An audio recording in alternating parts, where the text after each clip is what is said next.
Good morning to everyone. विद्यार्थी मित्रों, हमने लास्ट पीरियड में देखा था कि हामिद नाम का जो लड़का है जिसके माँ बाप नहीं हैं, वह अपनी दादी अमीना के साथ रहता है। ईदगाह का त्यौहार है, ईद का बड़ा त्यौहार है, लेकिन हामिद के पास पहनने के लिए अच्छे कपड़े नहीं हैं, पैरों में पहनने के लिए जूते नहीं हैं, उसके पास पैसे भी नहीं हैं और वह ईदगाह में जाने के लिए तैयार हुआ है। उसकी दादी अमीना चिंता करती है कि उसे ईदगाह में मैं कैसे भेजूं। अगर कहीं वह भीड़ भाड़ वाली जगह पे खो गया तो मैं क्या करूंगी। पैदल जाना है, उसके पैरों में छाले पड़ गए तो मैं क्या करूंगी। लेकिन हामिद जो है वह ईदगाह में जाने के लिए इतना उत्साही है, इतना खुश है। वह ईदगाह में जाके क्या करना चाहता है, क्या लेना चाहता है, वह आज हम आगे देखेंगे। विद्यार्थी मित्रों, सब अपनी किताबें निकालेंगे। मैं जैसे जैसे पढ़ूंगी, जो समानार्थी शब्द आएगा वह उसके नीचे आपको अंडरलाइन करनी है। मुहावरे आते हैं तो मुहावरे के नीचे अंडरलाइन करनी है और सबका ध्यान किताब में। हामिद भीतर जाकर दादी से कहता है, तुम डरना नहीं अम्मा, मैं सबसे पहले आऊँगा। भीतर यानी अंदर, कि हामिद अंदर जाता है और अपनी दादी से कहता है कि अम्मा तुम डरना बिल्कुल भी नहीं, मैं सबसे पहले आ जाऊंगा। गांव से मेला चला और बच्चों के साथ हामिद भी जा रहा था। कभी दौड़कर आगे निकल जाता, फिर किसी पेड़ के नीचे खड़े होकर साथ वालों का इंतज़ार करता कि गांव से मेला चला, यानी कि गांव के सभी लोग जा रहे हैं। उसके साथ बच्चों के साथ हामिद भी जा रहा है। हामिद क्या करता है, चलते चलते थोड़ी देर दौड़कर आगे निकल जाता है, फिर किसी पेड़ के नीचे जाके बैठ जाता है और उसके साथ जो भी आए हैं उनका इंतज़ार करता है। हामिद के पैरों में तो जैसे पर लग गए, पर यानी पंख, कि हामिद के जैसे पैरों में जैसे पंख लग गए, इतना खुश है। क्यों खुश है? तो उसे ईदगाह में जाना है। वह कभी थक सकता था। बड़ी बड़ी इमारतें आने लगी, यह अदालत है, यह कॉलेज है, यह कलाघर है। आगे चले। हलवाइयों की दुकानें शुरू हुई, आज खूब सजी हुई थी। इतनी मिठाइयाँ कौन खाता है? देखो ना, एक एक दुकान पर मनो होगी कि वह लोग चलते चलते जा रहे हैं तो बीच में क्या क्या आता है, तो इमारत आई, अदालत आई, कॉलेज आई, कलाघर यानी चित्रखंड आया। फिर ईदगाह में वहाँ पे हलवाइयों की दुकान थी, वह खूब सजी हुई थी। अपने आप से पूछता है कि इतनी सारी मिठाइयाँ कौन खाता है। देखो ना दुकानों पे, एक एक दुकानों पे कितनी भीड़ लगी हुई है। सहसा ईदगाह नज़र आई। सहसा यानी अचानक, अचानक ईदगाह नज़र आई। इमली के घने वृक्षों की छाया है, नीचे पक्का फर्श है, उस पर जाजिम बिछी हुई है। जाजिम यानी આપણે ગુજરાતીમાં જાજમ कहिए ने ते। रोजेदारों की पंक्तियाँ एक के पीछे एक न जाने कहाँ तक चली गई, कि ईदगाह में ईद पढ़ने के लिए पंक्तियाँ यानी कतार, लाइन, कि इतनी लंबी लाइन लगी है कि वह लाइन कहाँ तक जा रही है। यहाँ कोई धन और पद नहीं देखता, कि यहाँ पे कोई पैसा और पद यानी रुतबा, कि यहाँ पे कोई धन और रुतबा नहीं देखता। इन ग्रामीणों ने भी वजू किया। वजू यानी कि जो मुसलमान लोग, जैसे हम हिंदू लोग कैसे हाथ जोड़ के ईश्वर के सामने नमन करते हैं, वैसे मुसलमान लोग को नमाज़ पढ़ने से पहले हाथ और पैर धोते हैं, उसे क्या कहते हैं? वजू किया। और पिछली पंक्ति में खड़े हो गए, पाछड़नी लाइन में ऊभा रह गया। कितना सुंदर संचालन है, कितनी सुंदर व्यवस्था। हजारों सिर एक साथ सिजदे में झुक जाते हैं। सिजदा यानी कि जैसे हम लोग नमन करते हैं, वैसे मुसलमान लोग अपना सिर ज़मीन पे झुकाते हैं।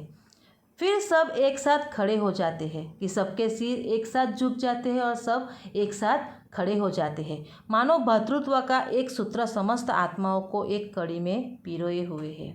ऐसा लगता है कि जैसे उन लोगों में जो भाईचारा की भावना है, भाईचारा है, वह सारा एक कड़ी में जुड़े हुए लगते हैं। नमाज खत्म हो गई, लोग आपस में गले मिल रहे हैं। गले मिलना मुहावरा, प्रेम से एक दूसरे से भेंटना या मिलना। अब मिठाइयाँ और खिलौनों की दुकान पर ढावा होता है। गावा यानी भीड़। ग्रामीणों का यह दल इस विषय में बालकों से कम उत्साही नहीं है कि जो बच्चे के साथ बड़े आए हैं वो भी इतने उत्साही है।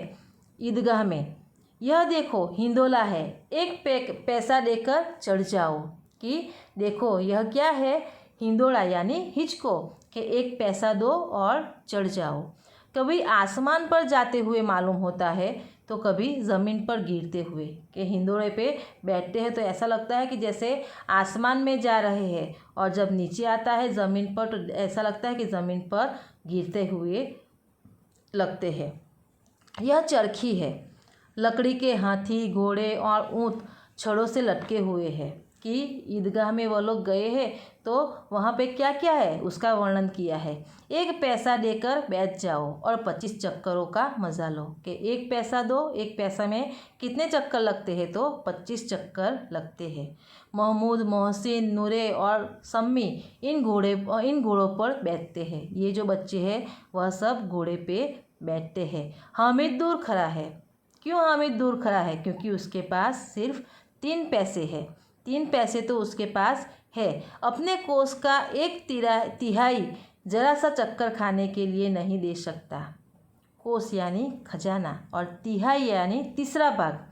कि उसके पास इतने पैसे हैं कि उसके 3 भाग, तीसरे भाग का भी चक्कर उसको खाने को नहीं मिल सकता। सब चरखियों से उतरते हैं, खिलौने लेंगे। इधर दुकानों की कतार लगी हुई है। कि सब चरखियों से उतर जाते हैं, फिर खिलौने लेने के लिए जाते हैं। इधर दुकानों की कतार यानी पंक्ति, लाइन लगी हुई है। तरह तरह के खिलौने हैं। तरह तरह की यानी कि जात जात के खिलौने हैं। और खिलौने में कौन कौन सी चीज़ है वह हम देखते हैं। कि सिपाही और गुजरिया, राजा और वकील, भिश्ती और धोबिन, ये जाति है।